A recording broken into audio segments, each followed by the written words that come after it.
nossa aula de hoje, nós vamos iniciar aí mais um livro para a glória de Deus, epístolas. Tem muitas, assim, não tem muitas epístolas e a gente não vai fazer aquela aula pormenorizada, aquela aula detalhada nos mínimos detalhes, mas a gente vai passar aí mais rápida. E que é muito assunto, igual eu já comentei, é muito assunto para pouco tempo. Vamos lá. 1 Coríntios capítulo 1. Prefácio diz assim, Paulo, convocado para ser apóstolo de Jesus Cristo pela vontade de Deus, e o irmão Sóstenes. Caros irmãos, fui informado a vosso respeito pelos da família de Cloe, que existe discórdia entre vós. Eu vou focar nesse 11 aí, só que eu vou ler o 12. Refiro-me ao fato de um de vós afirmar, eu sou de Paulo, enquanto o outro declara, eu sou de Apolo, e outro, eu sou de Pedro, e outro ainda, eu sou de Cristo. Ora, caso Cristo está dividido, foi Paulo crucificado em vosso favor? Fostes batizado em nome de Paulo? Dou graças a Deus por não ter batizado nenhum de vós, com exceção a Crispo e Gaio, a fim de que ninguém venha se alegar que foi batizado em meu nome. Beleza. Uma coisa interessante aí, é assunto que nós vamos abordar, mas é para início de conversa. Estava havendo contenda na igreja de Corinto, e aí Paulo ele foi alertado, e é uma coisa que nós temos que trazer para os nossos dias, é que as pessoas trazem informações para nós, as pessoas vêm trazer informação para nós, nosso dia a dia, e o que é que nós fazemos? Nós ouvimos a informação, e aí quando eu vou passar para vocês, está acontecendo isso, isso e isso. Aí vocês me perguntam, quem foi que falou? Não, isso não vem ao caso. O negócio é que está acontecendo assim, assim, assim. Vocês viram o que Paulo fez aqui? Paulo disse, caros irmãos, fui informado a vosso respeito pela família de Cloe. Você entende como é que se resolve contenda, como é que se resolve falácias, como é que se resolve panelas? A pessoa falou e você, a irmã Luciana me falou que está acontecendo isso, isso e isso. Agora não tem, eu vou contar um negócio aqui, mas pastor, não usa meu nome não comenta, nem fala que eu te falei isso não. Então às vezes as coisas nem procedem, né? Então é uma maneira de se resolver situações difíceis, né? E Paulo ele tem esse cuidado, e nós vamos bater nessa tecla aí na aula de hoje. Nós vamos iniciar aí a nossa aula com a aula 1, e nós vamos introduzir aí com uma carta, uma epístola, que é conhecida, eu até comentei com vocês já na aula passada, ela é conhecida como o Evangelho dos Gentios. Nós estamos agora mergulhando aí no Novo Testamento, e aí nós vamos falar das epístolas.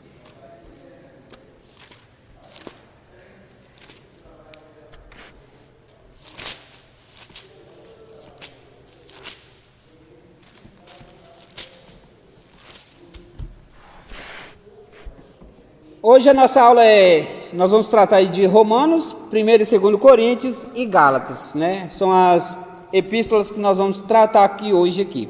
Acredito que vai ser uma aula rápida, mas a gente vai aplicar aí bastante coisas aí. A introdução às epístolas e às cartas apostólicas, nós, ao mergulhar aí nesse conteúdo, nós já vamos estar cientes aí que as epístolas do Novo Testamento, nessa primeira lição, nós vamos estudar aí Romanos, como já disse, Coríntios e Gálatas. A carta a Romanos é a única e que precisaria aí de nós ter uma aula só para ela. A carta aí aos Romanos é um conteúdo que nós precisaríamos focar só nela, porque pensa no conteúdo rico, né? A carta de Paulo aos Romanos, ela é considerada um evangelho, é considerado o evangelho dos ímpios. Então é um conteúdo muito rico, é um conteúdo que precisa de tempo para você mergulhar, porque tem assuntos lá, abrange, ela é uma espécie de miniatura.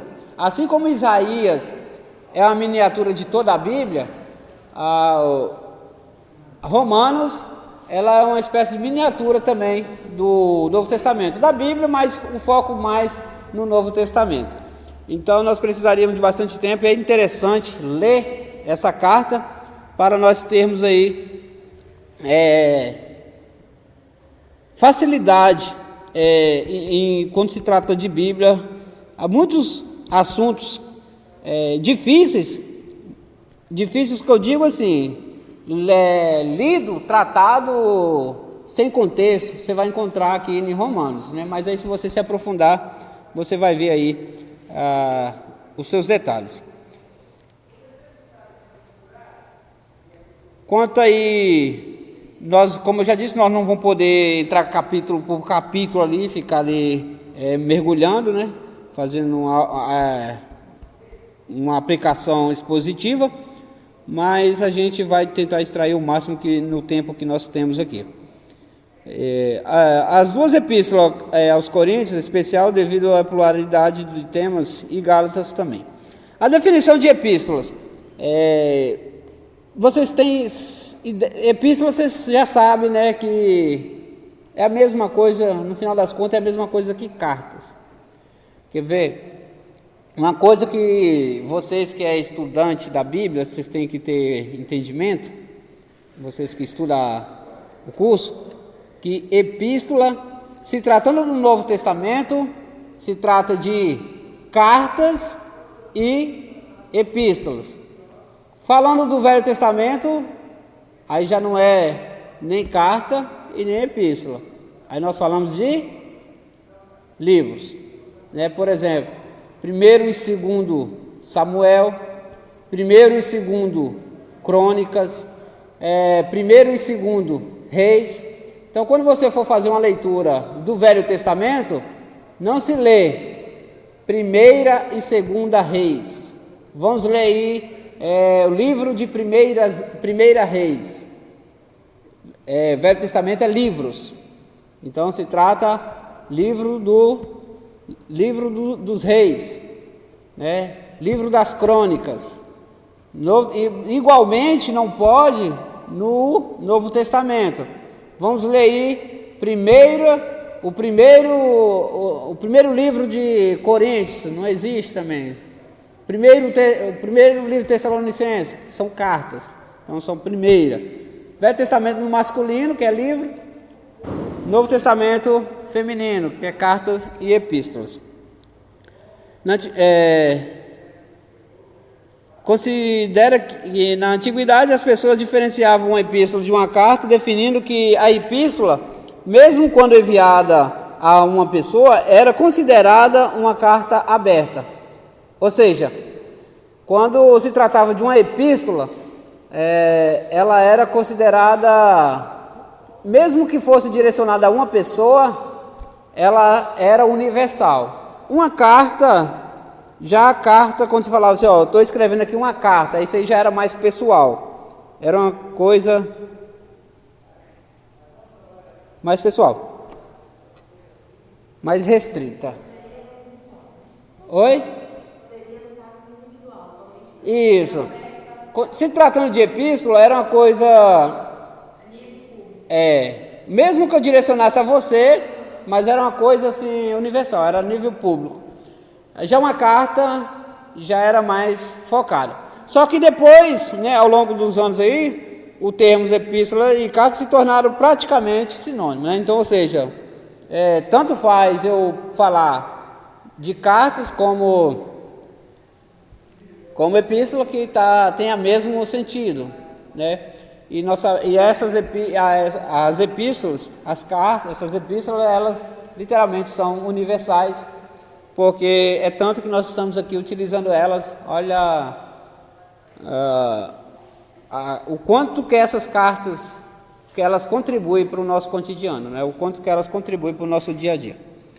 Alguns comentaristas dividem as cartas, né, do Novo Testamento em 4 blocos distintos. Nós estamos falando aqui dessas primeiras, né, mas existem diversas outras. Primeiro aí, epístolas escatológicas, que tratam de quê? Das últimas coisas, que é 1º e 2º Tessalonicenses. Epístolas de soteriológicas. Soteriologia fala de salvação, nós vamos estudar isso aí também, que são Romanos, Gálatas, 1º e 2º Coríntios. Epístolas eclesiológicas, que tratam da igreja, Efésios, Colossenses, Filemão e Filipenses. E 4, epístolas pastorais, né, que é Tito e 1º e 2º Timóteo. Lembrando que, apesar de não estar contando aqui, que fala desses mesmos assuntos, tem diversas outras cartas também. Apesar dessa catalogação parecer mais didática, existem outras cartas escatológicas sobre salvação, igreja e consideração pastoral, fora dessas cartas aqui, né? Nós vamos ver aí, tem outras epístolas aí que vão tratar dessas coisas também. Nós temos aí as epístolas aí de Pedro, nós temos aí epístolas aí de João, nós temos aí diversas outras cartas também. Aqui nós falamos mais aqui de cartas de Paulo, né? Aí nós vamos entrar aí em Romanos, nesse conteúdo aí do livro de Romanos, que inicia aí o Evangelho da Salvação, né? Romanos, o Evangelho da Salvação. A carta aos Romanos ficou conhecida como o Evangelho da Salvação. Aqui o aluno terá uma visão panorâmica do livro de Romanos, né? Nós vamos passar por alto aí. No capítulo 1 aí tem uma introdução e um prefácio, uma saudação. Não tem dúvida alguma, não existe sombra de dúvida concernente à autoria, né? Até porque Paulo, ele se pronuncia bastante nessa carta, que parece até estranho você referir Romanos a uma carta. Eu, assim, para mim, quando vou referir Romanos a uma carta, é a mesma coisa que estou utilizando um dos evangelhos como uma carta também. Pelo peso, pelo histórico de Romanos, fica até meio assim, sem jeito, você falar carta aos Romanos, né? Que ele tem aí um peso aí de um evangelho. Aí no capítulo 1 vai falar do amor de Paulo pelos cristãos de Roma e o seu desejo de vê-los, né? Tudo isso no capítulo 1. O assunto da epístola, a justiça pela fé em Jesus Cristo. Tudo isso aí no capítulo 1. Aí no capítulo 1 também a gente vê a idolatria e depravação dos homens. Isso aqui é até interessante a gente ler. Autor, já falei para vocês, não tem dúvida, Romanos capítulo 1, Paulo já evidencia aí, é tamanha que ninguém contestou, ninguém parou assim, não, possa ser que seja outra pessoa. No longo dos tempos, os especialistas, os estudiosos, em nenhum momento pensaram aí em atribuir essa carta a outra pessoa, porque realmente é muito evidente aí que é típico dos escritos de Paulo. A datação aí, ela acredita-se que a carta tenha sido escrita na primavera, né, do ano 57 depois de Cristo, provavelmente durante aí a segunda ou a terceira, entre isso aí, viagem missionária de Paulo. O destinatário, os irmãos da igreja de Roma. predominante aí, a maioria é gentios. Paulo ainda não os conhecia e nunca lá estiveram. Vocês podem olhar que no capítulo 8 aí vai começar o amor de Paulo pelos cristãos e o desejo de vê-los. Provavelmente esse desejo aqui era para conhecer esses irmãos.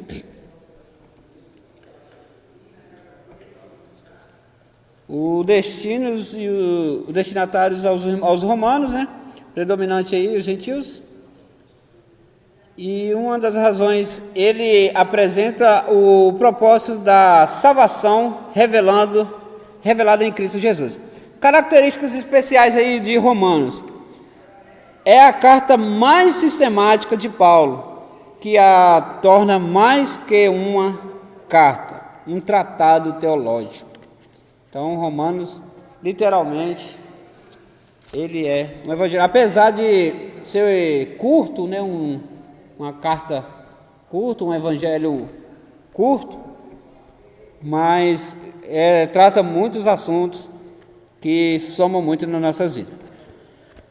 O assunto, né, trata de temas como pecado, salvação, graça, fé, retidão e justificação, santificação, redenção, a morte e a ressurreição, né? Isso aí seria aí um resumo da Bíblia, um resumo aí dos evangelhos do Novo Testamento. Assunto, né? Como eu disse, o Antigo Testamento, ó, a carta contém muitas citações do Antigo que serve de base à doutrina, especialmente quando Paulo trata de Israel nos capítulos 9 e 11. Então, eu acredito no 10 também. Então, ela foca muito nisso no Velho Testamento, assim como todos acham que Hebreus também seja de Paulo, porque você pode ver que, por mais ali que foge um pouquinho ali dos escritos, da forma, do parecer ali dos escritos de Paulo ali, mas a maioria já considera que a Hebreus seja da autoria de Paulo também. O esboço aí na introdução, a saudação aos irmãos, como eu falei para os irmãos, o prefácio de saudação. Paulo ele se apresenta como servo de Jesus Cristo, ou escravo, né, no grego, chamado para ser apóstolo. Paulo fala que através de Cristo recebeu a graça do apostolado. Tem uma coisa interessante que eu gostaria de focar aqui nessa introdução aqui, que nós somos crentes, nós servimos a Deus, mas você acredita que a maioria de nós não temos noção, não sabemos qual é o chamado de Deus na nossa vida?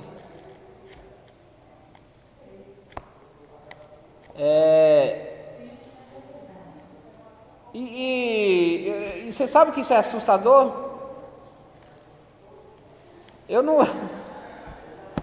vou perguntar para nós não ter esse contratempo, mas desculpa, se você não sabe para que você foi chamado, e se você não sabe como Deus se chamou, faz favor para mim, eu vou puxar aqui essa porta.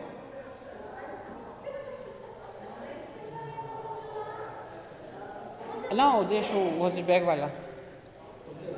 Pede eles, ou para encostar a porta lá, ou... Eu vou encostar a nossa aqui, não? Encosta a nossa e já resolve. Não, tem aqui, obrigado, querido. Eu peguei, obrigado. Aí já resolve. Nós temos que saber qual é o nosso propósito. Você pode se fazer essa pergunta: qual é a minha utilidade? Por que eu fui chamado? Você pode até fazer, mas você tem que descobrir. Você tem que saber para que você foi chamado, você tem que saber qual é o seu propósito, em que você vai servir, como que você vai somar. Porque nós somos muito focados também em quatro paredes, né? nós resumimos muito o Evangelho em 4 paredes. E aí é onde que a gente não tem ideia do peso do Evangelho, da grandeza do Evangelho. Porque quando eu foco em 4 paredes, eu estou focando em algo, eu estou focando mais em mim. Ou seja, querendo ou não, eu estou querendo apresentar ali mais a minha pessoa do que o Jesus Cristo ressuscitado, que Paulo prega muito. Então, nós temos que ter esse cuidado. Você tem que saber qual é o seu chamado, para que você foi chamado e também quando que você foi chamado. Isso é interessante você saber isso. Quando que você foi chamado? Como que você foi chamado? Eu estava em tal lugar e o Espírito Santo tocou, ou seja, talvez você nem sabia utilizar o termo Espírito Santo, mas uma força, tinha uma coisa assim que me chamava, falava, vai naquela igreja, vai naquele lugar para fulano orar por você. Então esses acontecimentos, igual o meu chamado para o ministério,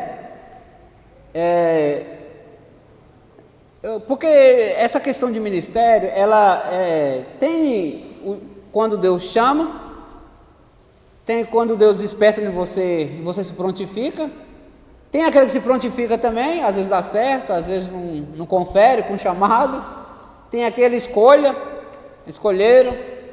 e possa ser que dá, possa ser que não dá certo.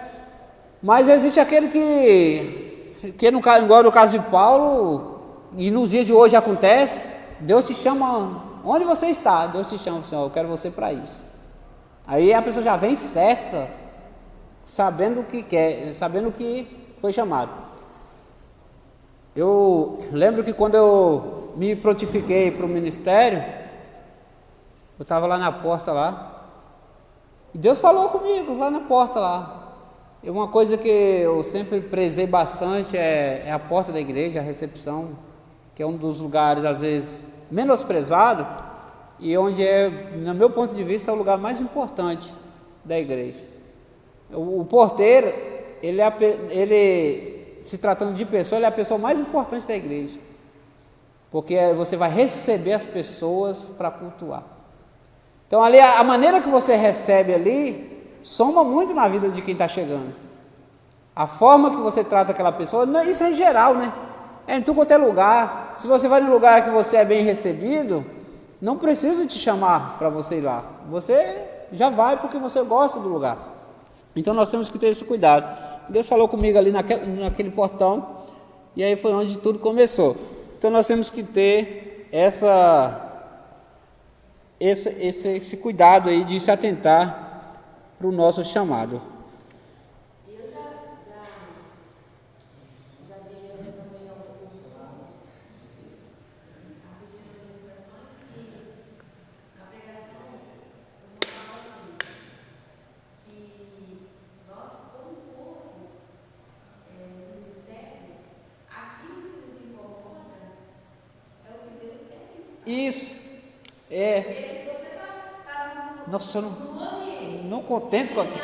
está te incomodando. Não é para você mandar uma casa para você. Porque se o Espírito Santo incomodou a gente, é porque ele quer também usar a gente para fazer aquilo. Tem pessoas que não entendem isso aí. Tem pessoas que ela não identifica que é o chamado dela. Eu lembro que uma vez, quando eu liderava jovens, tem muitos anos, e no culto de jovem eu chamei um rapaz para pregar aqui, e ele aplicou um sermão que ficou gravado na minha mente, que às vezes a pessoa chega assim, olha para a parede da igreja e fala, pastor, olhei ali, aquela parede ali está toda manchada, está toda bagunçada, e precisa pintar. E aí ele aplicando, na aplicação dele, ele falou assim, Vicky, ajoelha aqui, eu vou te consagrar como pintor dessa igreja. Em nome de Jesus, agora você é o pintor dessa igreja. Ou seja, deu uma força ali, ele se sentiu incomodado, mas deu uma força ali. Então as pessoas têm que ter esse discernimento. Tem uma coisa que está te incomodando. É mais ou menos assim, uma coisa bem simples. Você chega na igreja, Aí você passa a mão ali, tá aquela poeira. Tem a zeladora, tem a pessoa que cuida, mas você vê aquilo você não está bem com aquilo. Então, ou seja, você, o prazo daquela lá já venceu. Eu estou chamando você aqui para cuidar. E você vai se incomodando, eu estou dando esse exemplo, mas é no âmbito geral, né? Você vai ver, e aí às vezes a pessoa só chega e terceiriza, fala assim, pastor, por que a gente não faz assim? Por que não sei o que, não sei o que? Às vezes você já tem que, às vezes não, você tem que ver o problema, mas já tem que ir atrás da solução. Ainda que você não faça, mas é o que, pastor, aqui, ou irmão ou irmã, isso aqui, não está certo assim, mas assim eu acredito que vai dar certo. Só que aí é onde vai acontecer igual aconteceu com José. José, ele interpretou, falou assim, você tem que arrumar um homem sábio. Você tem que arrumar uma pessoa, sábio. Não, mas aí, ali, vamos dizer ali que talvez ele já sabia, não, é eu mesmo. O sábio é eu mesmo. Mas talvez ele não estava com esse pensamento. Só você tem que arrumar uma pessoa sábia. Aí o faraó falou, quem é mais sábio que você? Então, é seu emprego. Fechou. E ele pegou. E isso acontece. Talvez, tem muita gente que tem dons, muita capacidade e está parado. E o Espírito Santo fica incomodando ela lá, fala assim, vamos trabalhar, vamos fazer alguma coisa. Aí a pessoa fica, não sei, fica todo sem jeito. O tema da carta é a justificação pela fé, bate muito nessa tecla. Nota-se ao longo da carta o contraste entre as obras da lei e a salvação pela fé. A doutrina da justificação pela fé é que todos são culpados, né? Ou seja, ninguém escapa. Eu vou olhando, vou consultando na Bíblia aqui para nós fazer uma aplicação melhor.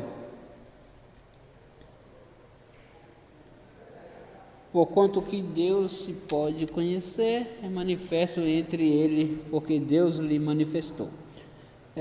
Os gentios, aqui ainda iniciando 2 aí, né, a parte 2, a doutrina, a justificação pela fé, com base nisso, todos são culpados. Os gentios e os judeus igualmente culpados no juízo de Deus.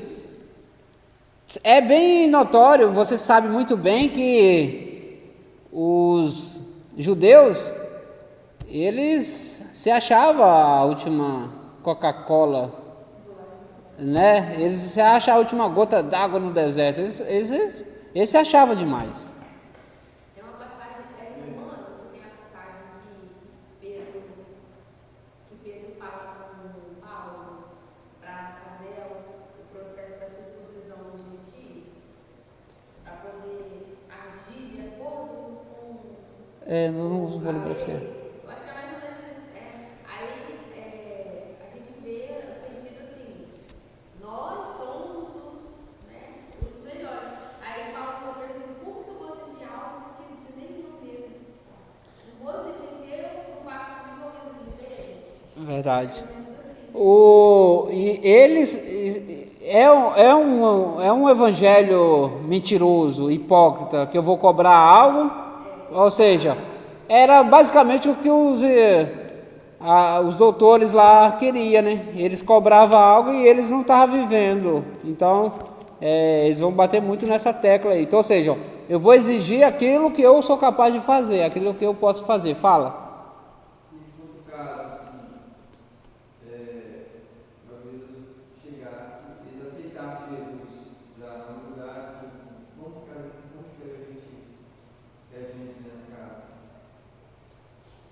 É boa essa pergunta.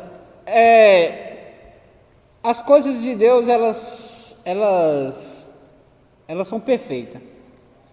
Quando Israel rejeitou, isso aqui eu vou fazer uma aplicação pessoal agora. Quando Israel rejeitou, aí literalmente nós abraçamos, né? Só que, ainda que Israel tivesse abraçado a Cristo, tivesse aceitado a Ele, ia sobrar uma rapinha para nós também ia ter, até porque essa carta de Romanos é focada nisso mesmo, porque todos são culpados.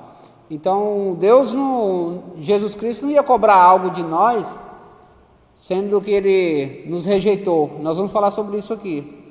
Eu já predestinei vocês para se perder mesmo, então aí seria mais um caminho aí de predestinados. Essa questão de predestinado, nós vamos falar sobre isso, ela é muito interessante, e uma base e um foco já que eu uso aqui é que no passado era assim, no passado era basicamente isso aí, Israel era como se fosse, era o povo escolhido, e as outras nações eram o quê? Os rejeitados. Lá no passado é como nos dias da graça, né? Quem é o predestinado? Lá Israel era o escolhido, os outros eram rejeitados. Só que essa predestinação ela é feita para a igreja. O povo predestinado é a igreja, os eleitos, os salvos. Você sabe por quê que a predestinação existe? Irmãos, foca nisso aqui, que eu vou explicar para vocês. A predestinação ela existe para os salvos, ou seja, para a igreja, literalmente. Não que só porque você está aqui, você é a igreja. Ou, não, tem pessoa que está lá no mundo, mas ele é a igreja. Aí, independente do que ele faça, mas na hora certa, ele vai ser a igreja. Não. A predestinação, ela existe para os salvos. Como assim, Isaú? Parece uma redundância isso aí. Não. Se eu permanecer fiel até o fim, eu sou predestinado. Se eu servir a Deus até o fim, eu sou predestinado. Por exemplo, no passado, Deus tinha Israel e rejeitava os outros. Mas Israel queria Deus? Israel queria Deus, irmãos? Quantas vezes Israel rejeitou Deus? Mas era ou não era predestinado Israel no Velho Testamento? Viu como é que joga por terra essa conversa de predestinação? Assim, não importa, quem é salvo, e quem não é, não é. Você viu que joga tudo por terra isso aqui agora. Israel era o predestinado, era o bichinho, era o xodó. Só que Israel não queria Deus. E tinha pessoas de outras nações que enfrentavam ali e era aceito. Só que vocês podem ver que Israel rejeitou quando era predestinado. Mas é igual eu já falei para vocês, a predestinação existe, mas quem está predestinado? Os salvos. Aí que eu falo que parece redundância, né? Lógico que os predestinados.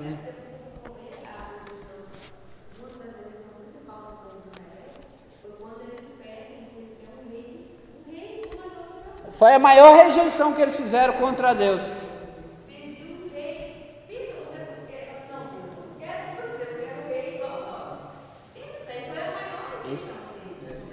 E aí que Deus vai falar para Samuel, eles não estão rejeitando você, pode ficar tranquilo, pai. Não é você que estão rejeitando, é a mim. Então, lá eles eram predestinados, mas rejeitou. Então, ou seja, eu posso, quem faz a obra é o Espírito Santo, mas eu posso resistir. Resistir o Espírito Santo. Resistir como? Né? Na questão de poder? Não. Na questão de aceitá-lo ou não. Senão não existia aí a blasfêmia contra o Espírito Santo. A blasfêmia ela só acontece quando alguém rejeita. Quando alguém rejeita o único vínculo, a única ponte que liga o ser humano a Jesus Cristo, que liga o ser humano a Deus. E aí se você rejeitou, já era. Então existe a predestinação para quem permanecer fiel até o fim. Ser fiel até o fim e dar-te-ei a coroa da vida. Entende? Então, ainda que Israel tivesse aceito, mas nós teríamos aí a nossa porção aí.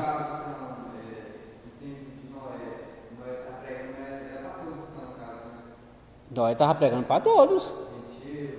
Era para quem quisesse, só que ao invés do pessoal ajudar, eles zombavam. E acredito eu que muita gente ajudou Noé. Só que aí eles fadigavam, igual nos dias de hoje. Muita gente ia lá, carregava umas tábuas, Isso é aplicação minha, tá, irmãos? Não é bíblico isso, mas eu acredito que muita gente lá ajudou muito, mas muito mesmo, assim, na construção, e foi cortar madeira, e foi fazer isso, foi fazer aquilo, mas aí é aquele negócio, né? Passa um escarnecedor lá, zomba, aí a pessoa fala, vou largar isso aqui. Aí que tá, né?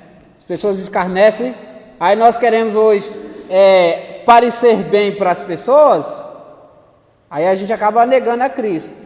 Então é aquilo que Pedro usou, né? Melhor é obedecer a Deus do que os homens. É melhor fazer a vontade de Deus do que dos homens. Vamos lá. Então, os gentios e judeus igualmente são culpados. Então não tem essa conversa não. Eles, ainda que os judeus, ainda que os israelitas, eles tinham o costume de rejeitar, de achar que era os salvos e ninguém prestava. Vocês veem isso muito bem na oração daquele publicano, né? E aquele maioral lá. Ele em nenhum momento ele se humilhava. Ele só quis se engrandecer, só quis mostrar que e desfazia, na oração dele, ele desfazia dos outros. Enquanto o publicano fazia o quê? Ai de mim, tem misericórdia de mim, que não sou nada, que sou pecador, que sou falho. Então é o que Deus quer de nós, que nós reconheçamos que sem Ele nada nós podemos fazer. Os judeus são indesculpáveis, isso aqui, ó, aí no capítulo 2, ainda aí, ó, o verdadeiro israelita, porque a circuncisão tem valor, aqui, ó, valor se praticares a lei. Se és, porém, transgressor da lei, a tua circuncisão já se tornou incircuncisão. Se, pois, a circuncisão observa os preceitos da lei, não será ela, porventura, considerada como circuncisão? E se aquele que é incircunciso por natureza cumpre a lei, certamente ele te julgará a ti que não obstante a letra e a circuncisão, és transgressor da lei, porque não é judeu quem o apenas exteriormente, nem é circuncisão. Nós falamos da questão da circuncisão aí, que graças a Deus, que Deus levantou Paulo para defender e para pregar um evangelho sadio, porque se a gente fosse levar a ideia da circuncisão para frente hoje, você tinha que levar todas as outras coisas. Quando nós focamos muito em uma coisa, por exemplo, no sábado, quando nós focamos muito em um único tema da lei, automaticamente nós estamos dizendo que o sacrifício de Jesus Cristo não é suficiente. Quando eu preciso pagar o dízimo para ser salvo, quando eu preciso guardar o sábado para ser salvo, quando eu preciso focar na única coisa para ser salvo, o sacrifício de Cristo não é suficiente. Compreende? Lembrando que não é porque a pessoa não dá o dízimo que ela não é salva, mas se ela dá o dízimo ou se ela não dá o dízimo, é critério dela. Mas é verdade que tem momentos na Bíblia que você vai encontrar em qual parte que você rouba a Deus, em qual parte que você está sendo fraudulento. Então são detalhes que a gente tem que tomar cuidado, né, na hora de aplicar. Tem gente que prega muito aí contra, por exemplo, o dízimo. Não foi uma fala que eu usei aqui agora. Mas Jesus Cristo, ele, quando vai chamar a atenção dos maiorais lá que gostavam de confrontar com ele, Jesus vai falar para eles: vocês pagam o dízimo de de tudo, da semente, de tudo vocês pagam. Só que tem isso aí que vocês fazem, depois, só que tem outras coisas que você já tropeça. Aí, na sequência da fala de Jesus, vai falar o quê? Faça isso que você já faz, mas não negligencie o mais importante.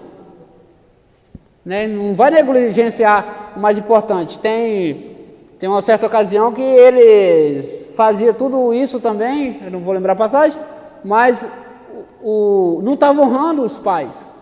E eles usavam o argumento que eles estavam ocupados fazendo a obra, fazendo a vontade de Deus, e acaba negligenciava os pais. E Jesus chama a atenção também. Então, ou seja, faça tudo isso, mas não deixa de fazer o que é mais importante. Isso é importante, mas tem o que é mais importante ainda.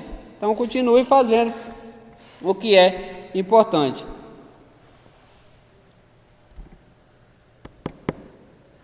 Igual eu ouvi até um rapaz fazendo, ele é um pastor adventista, ele fazendo um comentário,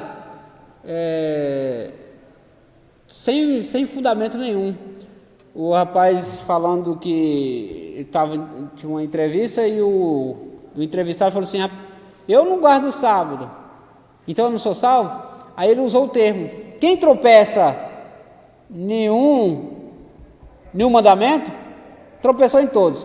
Ele foi radical porque ele quis dizer que se não guardasse o sábado não era salvo. Então, ou seja, são pessoas que focam em assuntos irrelevantes, ou seja, tem coisa mais importante para pesar, para focar, e acaba deixando passar batido. E o que não acaba sendo. Por exemplo, se eu focasse em guardar o sábado, eu tinha que fazer todas as outras coisas, nos minúsculos detalhes, tudo eu tinha que fazer. Eu tinha que fazer o sacrifício, eu tinha que ter todo aquele tabernáculo, eu tinha que ter tudo aquilo, literalmente, se eu fosse levar por esse caminho. Então, são coisas que é interpretação, um estudo, uma meditação sem barreiras. É você, como eu já falei para os irmãos, é uma dedicação ao estudo bíblico sem opinião formada. Não adianta eu entrar aqui, eu tenho minha opinião formada, é isso e acabou. Eu vou ler para quê? Então eu tenho que estudar para eu obter clareza, para mim não ficar confundido. Eu até comentei no trabalho essa noite com um rapaz que o problema maior dos TJs é que as pessoas, eles estudam bastante, mas eles estudam com base na revista Sentinela deles. Então, ou seja, é igual a caixinha de promessa. Já falei para vocês sobre a caixinha de promessa. A caixinha de promessas, tem alguma correção na caixinha de promessa? Não tem. Você olha lá, o que você vai achar? O Senhor é meu pastor e nada me faltará. Maravilha. Vou pegar outro aqui, peraí. Aí você puxa uma bênção sobre ti sem medida e recalcada e sacudida e etc. Opa, maravilha. O que você acha lá. Então os estudos deles, eles estudam bastante? Estuda, mas é baseado na revista que eles dão. Aqui, você vai seguir aqui, Aí eu até falei com ele falou assim: mas eles estudam bastante. Eu falei assim: estudam bastante, mas eles têm a listinha do que eles têm que estudar. Eu falei com ele, ainda que eles estudassem a Bíblia deles, individual, eles encontravam a verdade. Como que você encontra a verdade? Eu falei com ele, eles iam encontrar a verdade como? Que eles vão mergulhar e vai ter coisa que o que é isso aqui? E a pessoa que tem esse cuidado, ele chega aqui e pergunta, aí fala assim: não, tem essas coisas aí, não é pra gente ficar... Não. Aí você... Igual esse rapaz que eu estava conversando com ele mesmo, ele visitou um tempo, hoje ele vai na Assembleia, mas ele não é nada, né? Mas se for olhar assim, ele é quase um cristão. Mas ele foi da Igreja Católica, Só que aí deu errado lá. Ele não contou o motivo que ele saiu. Eu nem lembro. Aí ele pegou e falou, vou tentar outra coisa. Aí foi para o adventismo, só que o adventismo ele não animou porque não podia trabalhar no sábado, ele trabalhava no sábado, falei, não, aqui não dá para mim não.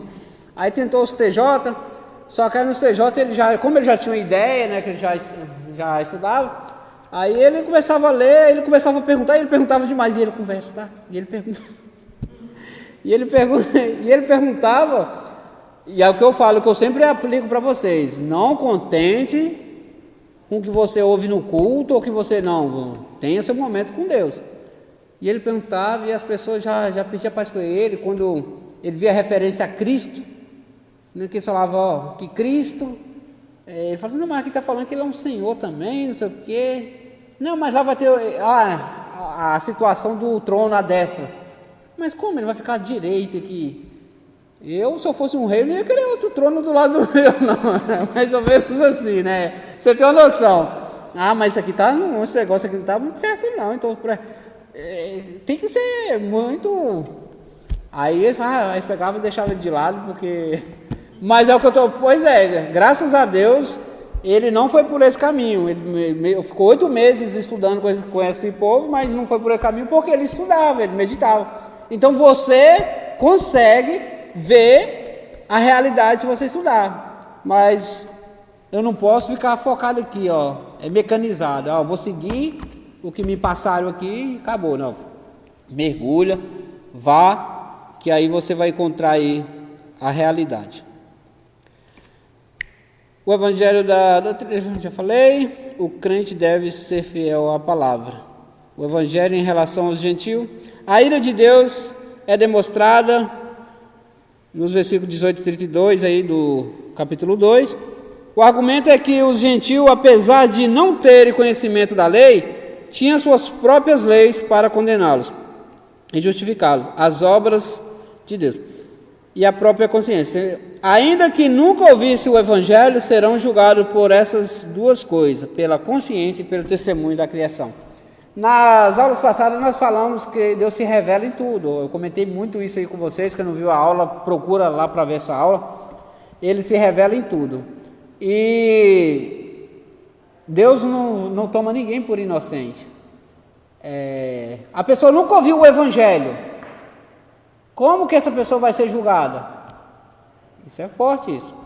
Então, Deus, a primeira coisa que nós temos que ter em mente é que Jesus, ele é justo. Jesus jamais vai aplicar uma pena em você se você não deve nada. Então, o que nós temos que ter na mente é que ele é justo. Então, se a pessoa nunca ouviu o evangelho e a pessoa morreu, aí vocês podem usar contra mim, mas e aquela situação que só por Jesus Cristo que é salvo?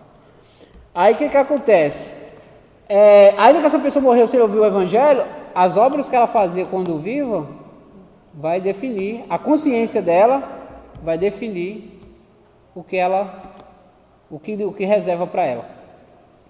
Igual, não sei se eu já falei para os irmãos, que a Bíblia relata do Evangelho do Reino. Já comentei isso com vocês, já? O Evangelho do Reino? Já ou não? Você sabe o que é o Evangelho do Reino? Não, é que foi no curso de ensino que eu apliquei isso. Esse evangelho que nós pregamos aqui não é o evangelho do reino, tá? Esse aqui é o evangelho da graça. O evangelho do reino é um evangelho que todos vão ouvir. Todos, já morreu muita gente, todos já ouviram o evangelho que é pregado? Vocês acreditam? De todas as pessoas que já morreu, tem gente morrendo hoje. Vocês acreditam que tem pessoas que estão morrendo e nunca ouviu o evangelho? Sim ou não? Então, a Bíblia relata do evangelho do reino que todos ouvirão esse evangelho. Só que esse evangelho, ele é o evangelho para ser aplicado posteriormente, né? Isso é questão de milênio, e nós vamos falar isso em escatologia, nessas coisas assim.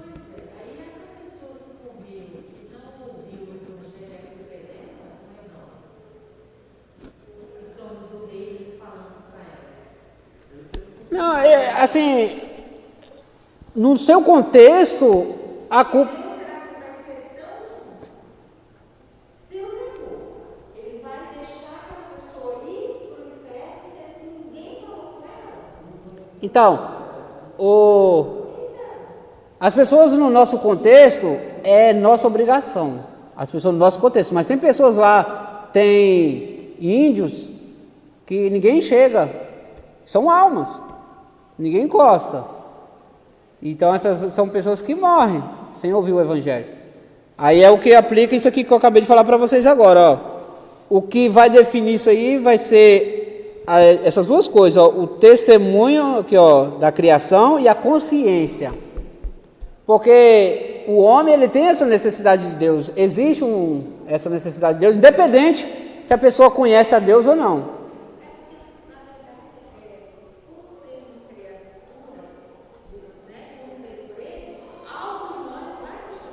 Já atrai, né? Já puxa para Deus, independente se a pessoa conheça ou não. Aí, onde entra a consciência, a natureza é como testemunho, a natureza revela Cristo. Então você olha para a natureza, nós aqui, é fácil dizer porque vocês conhecem. Não, olhando para a natureza, você se questiona, vamos dizer que nós somos leigos de nunca ouvimos falar de Deus, mas nós olhamos para a natureza, nós atribuímos ela a uma força maior. Gente, a natureza não morre, o capim morre, mas nasce de novo.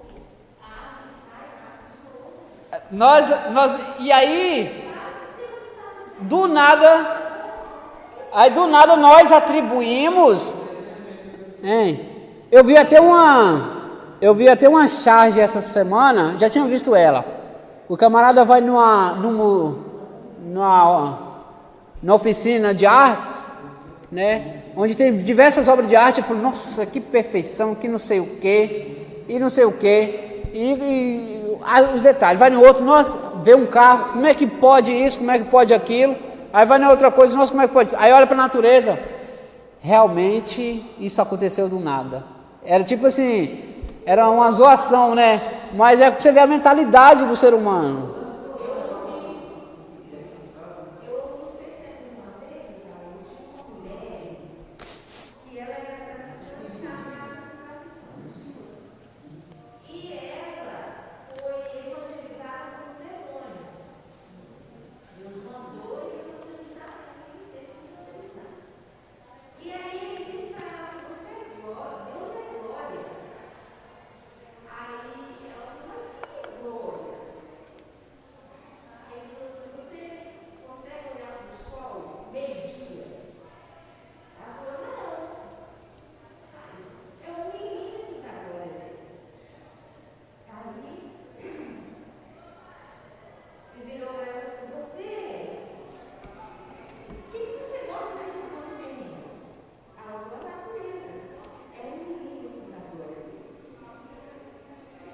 Interessante, né?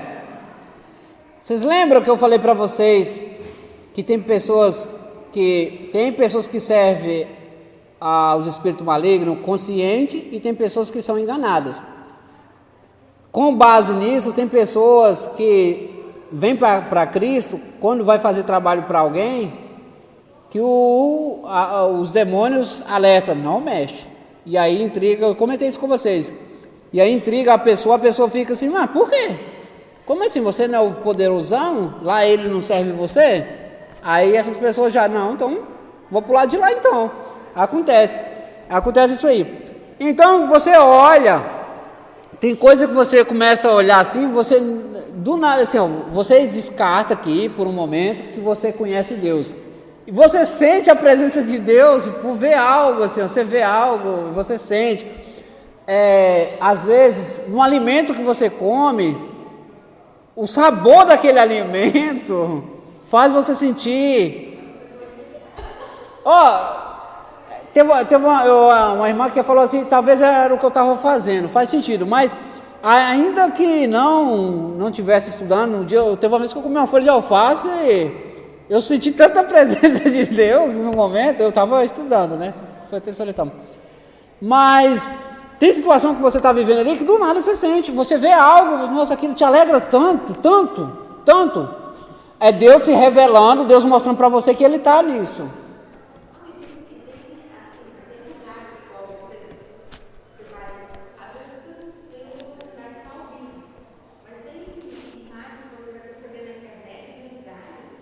É perfeito, né? E você sabe o que Paulo escreve aos Coríntios? Ele fala assim, ó, ele usou o que a mente humana foi capaz de alcançar para descrever o céu. Assim, ó, tudo aquilo que o olho não viu, aquilo que não subiu, aquilo que é impossível você imaginar, é o que Deus tem preparado para você.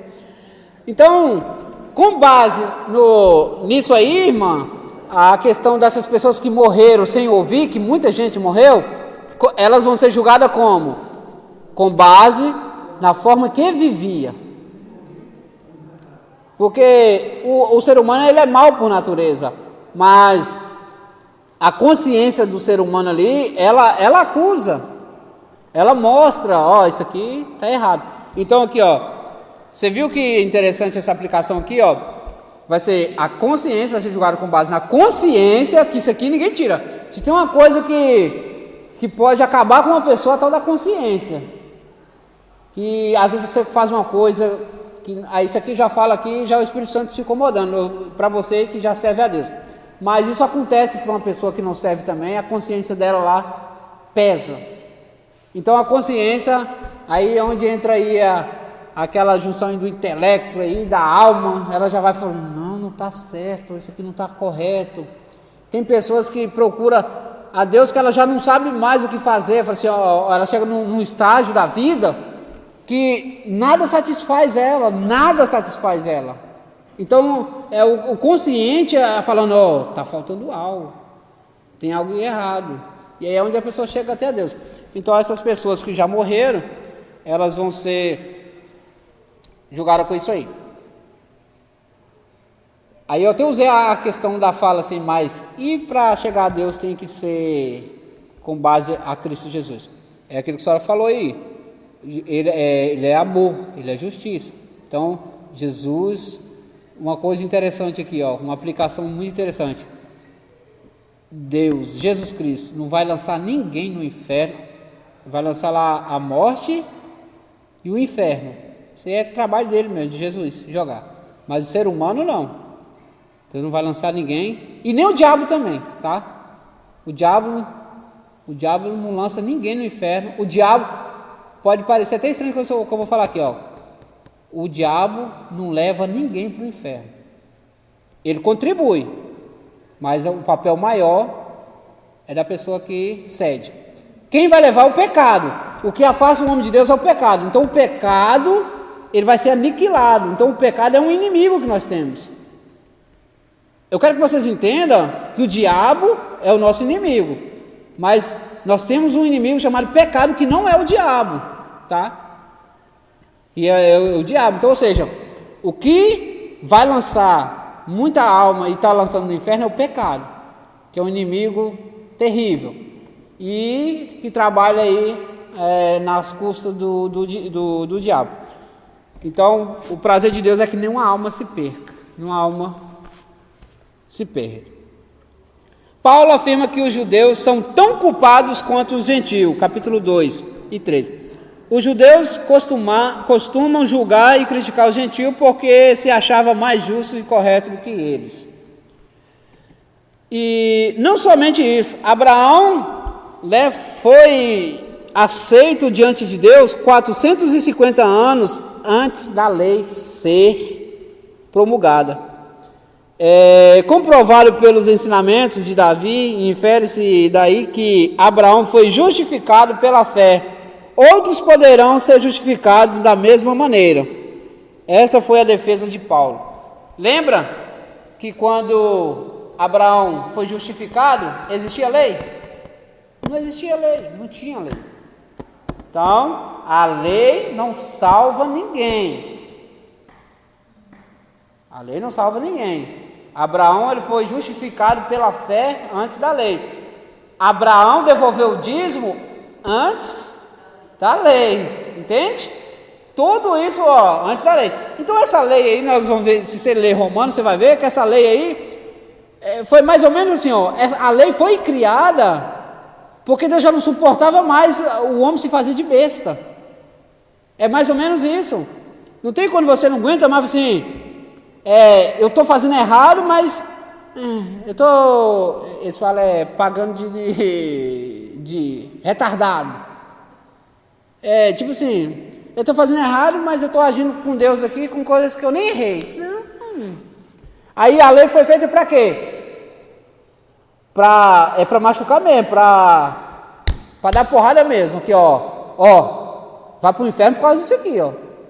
Ou seja, a lei foi para mostrar, para ver o quão errado nós somos. Para atingir a única coisa que vai servir de juízo para os que morreram sem Cristo. No final das contas é o quê?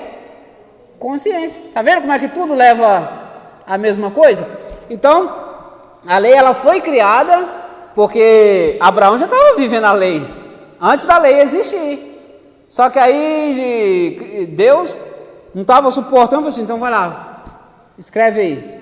Aí quando foi relatada a lei, a pessoa chegou, não, mas misericórdia.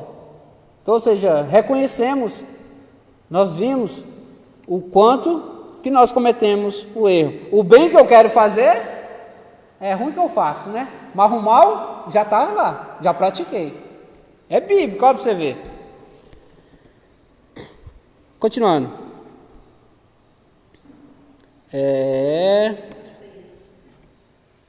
Eu vou mais. É isso aí. Paulo afirma, né, que os judeus são tão culpados, e não somente isso, já falei de Abraão.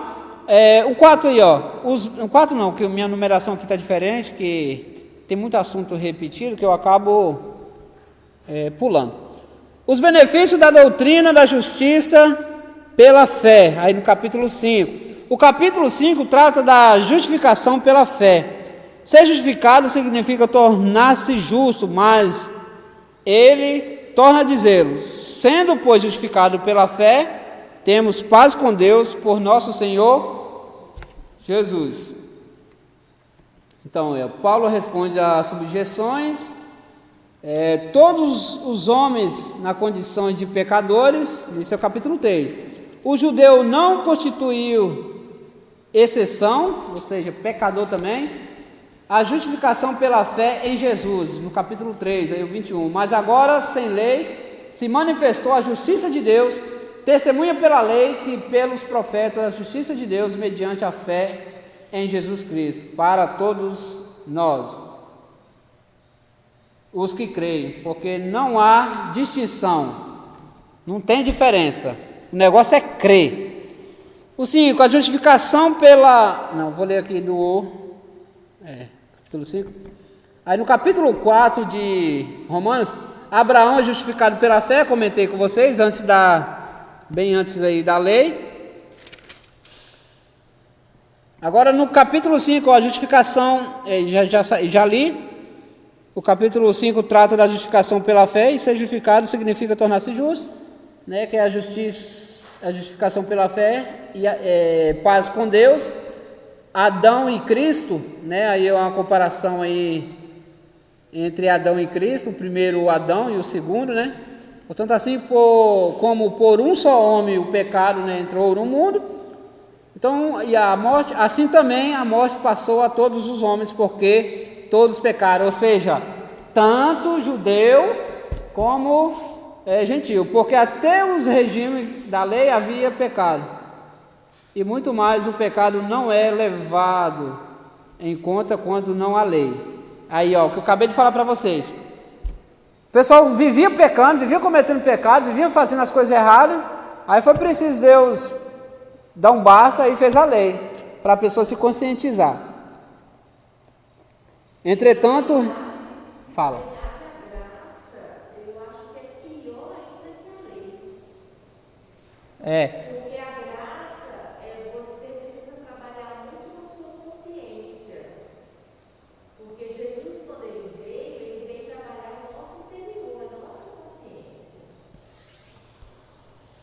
O negócio da lei que errou ali, morria.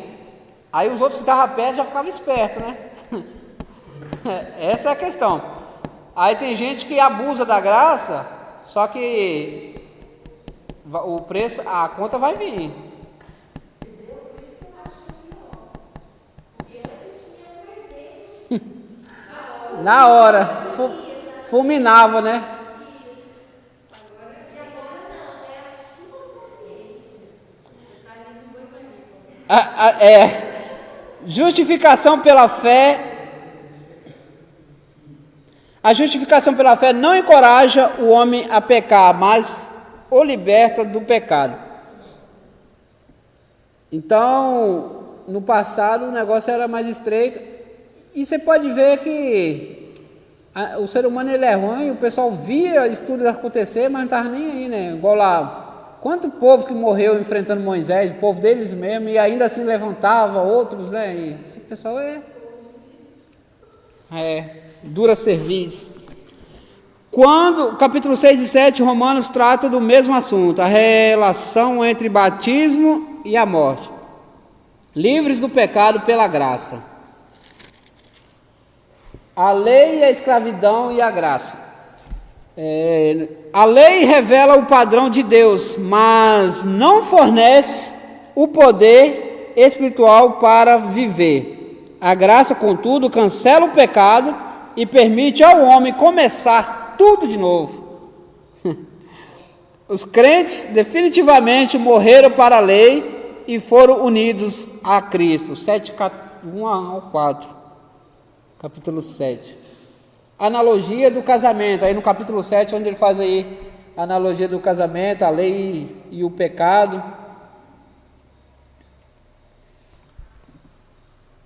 A lei não justifica, mas traz, beleza. A lei em si mesma é boa, mas a obediência. A lei realça as paixões pecaminosas, no capítulo 7 aí. Dá ao homem um relacionamento com Deus, Gálatas 3:24. A lei toca no orgulho do homem. A lei é para o homem ver como o ser humano é mau. Nós falamos disso aí, né? O crente deve levar mais a sério o poder do pecado. Está livre do pecado, mas não totalmente. Como isso? Nós estamos livres do pecado, mas não totalmente. Porque o pecado ele não foi aniquilado, o pecado está aí. Nós somos livres do pecado? Somos. Mas não 100%. Até porque nós já cometemos bastante pecado hoje, né? Foi liberto do pecado, mas esse não foi totalmente destruído. Enquanto o mundo caído existir, o pecado permanecerá no corpo físico do crente.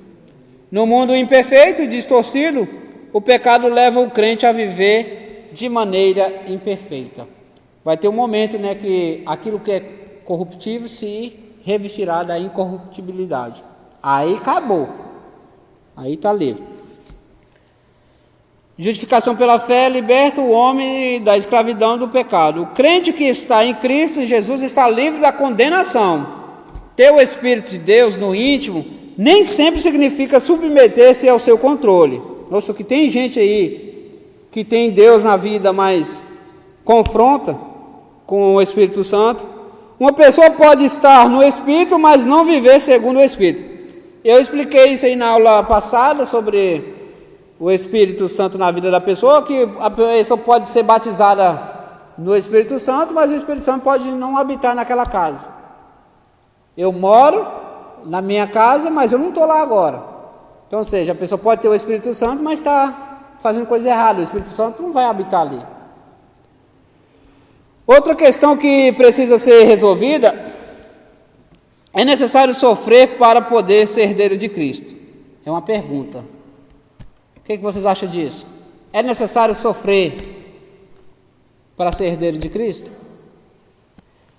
Porque Ele levou sobre si. Então essa conversa que eu tenho que sofrer, você vai encontrar parte na Bíblia que no mundo nós teríamos aflição. Mas isso não quer dizer que todo mundo vai sofrer para ter algo. Senão, torna insignificante a morte de Cristo. É por isso que eu estou falando com vocês. Conhecendo a verdade liberta. Porque tudo você vai ver, ó, nada pode ser maior do que a morte de Cristo.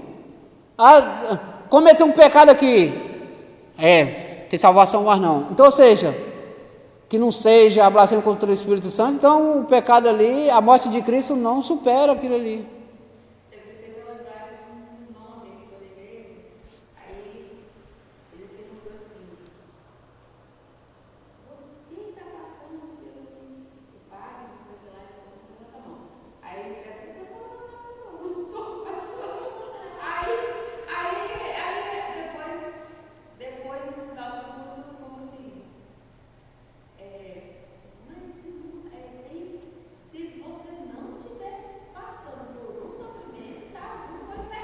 Já ouvi isso. Eu já ouvi. Não, irmão, tá tudo bem na sua vida? Tá, irmão. Não, então, tá servindo a Deus direitinho, não. Olha, acabou, se você tá, você acabou de deixar agora, que você tá me julgando. Então, sim.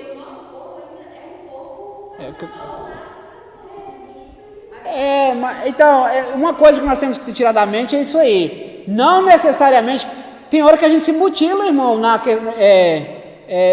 A consciência vai assim, mas tá tudo bem demais para mim? Será, Senhor, que eu estou servindo o Senhor direitinho? A gente não se pergunta. Tem hora que a gente se pergunta. Tem hora que as coisas estão boas demais. O que não pode acontecer é negligenciar, né? Senhor, essas coisas estão uma maravilha, então continua. Porque tem gente que é fiel, irmãos. Tem gente que é fiel no pouco, tem gente que é fiel no muito, ou seja, as coisas estão mil maravilhas, mas ele continua crente. Esse é o problema. É porque às vezes as pessoas, elas começam a ser abençoadas e começam a desviar, a distanciar de Deus. Então, e o segredo para ser abençoado é a primazia de Deus. É você buscar primeiro o reino de Deus. Então, não necessariamente você tem que viver capengando, viver aí, né, na sarjeta para ter comunhão com Deus, porque ele levou. Tem um camarada, assim, ele é pastor, mas não vou acreditar mas ele fala que nunca teve nenhuma dor de cabeça.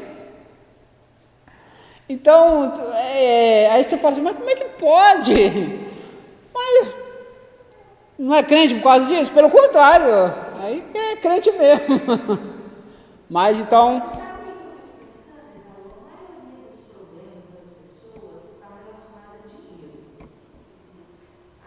o mal de todos nós.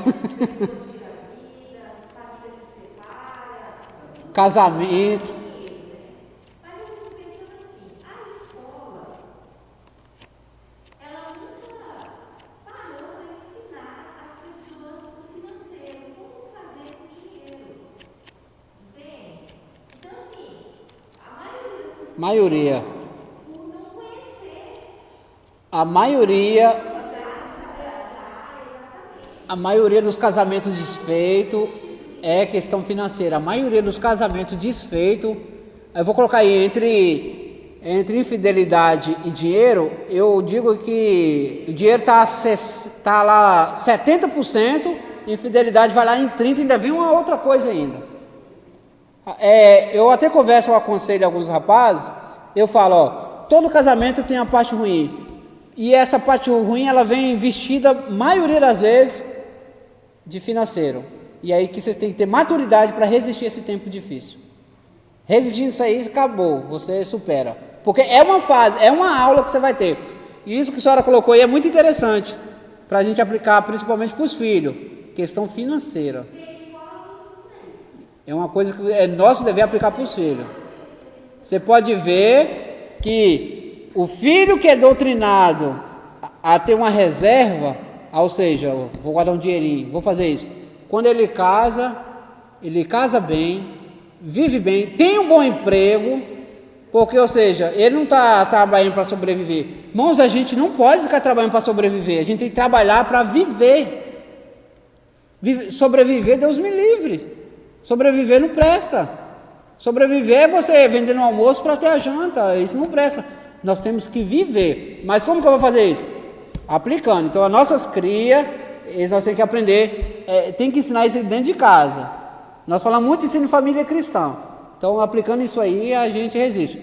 Mas que essa aula está sendo muito proveitosa, apesar que eu cheguei aqui baqueado, mas já até despertei, porque é um assunto que nós temos que aplicar nas nossas vidas. É igual essa questão do sofrimento mesmo. As pessoas têm uma mentalidade muito errada quanto a isso. Agora que tem uns irmãozinhos que nasceu para sofrer, isso é inevitável. Tem uns irmãozinhos que... Paulo tinha uma dificuldade com ele, que vai relatar. A Bíblia não revela o que é, mas ele tinha. Mas a questão de Paulo também, eu olho que antes dele se converter a Cristo, ele se entregava literalmente acreditando que ele estava fazendo certo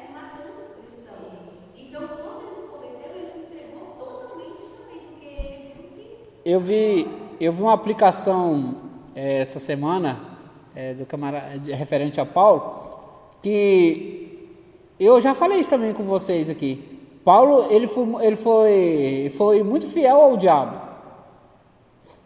Quando ele estava perseguindo, quando ele serviu o diabo, assim, lógico que era a vontade de Deus, a gente tem que tomar cuidado para não, às vezes, não atribuir coisa que é de Deus ao diabo, mas se ele não servia a Deus, ele servia o diabo. Isso é inevitável, porque ainda que Deus permite o diabo fazer as coisas que faz, então ele foi muito fiel quando ele não era crente, quando ele não servia a Deus, ou seja, servia o diabo, no final das contas. E aí, essa fidelidade, ele aplicou muito mais servindo a Deus. É aquela conversa que Jesus usa quando está na casa daquele moço lá, que ele começa a julgar a Jesus porque aquela mulher está o quê? Lavando seus pés. Então, ou seja, você pode ver que quando um traficante ele é salvo, o desejo dele de ganhar alma é 1000 vezes mais do que o meu e o seu. Porque ele viveu lá, então, ou seja, foi o que Jesus falou: a quem mais é perdoado, ele é mais grato, sempre vai ser mais grato. Agora nós não, porque nós nunca matamos, nós nunca roubamos, aí nós achamos que, se bestar, nós achamos que nem precisa de Deus às vezes. Então essa questão, esse é o cuidado. Então, quem mais é perdoado, mais grato vai ser, isso é inevitável. Agora, quem pouco é perdoado, vai achar que não tem muito que agradecer. Então, tudo isso se aplica.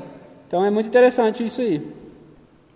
Enfrentando a perseguição por causa da fé, se o mundo é hostil ao Senhor, também será a nós. Então, Paulo usa a figura de uma mulher em trabalho de parto, gemendo para ser libertado nas condições de segurança. Ou seja, a pessoa...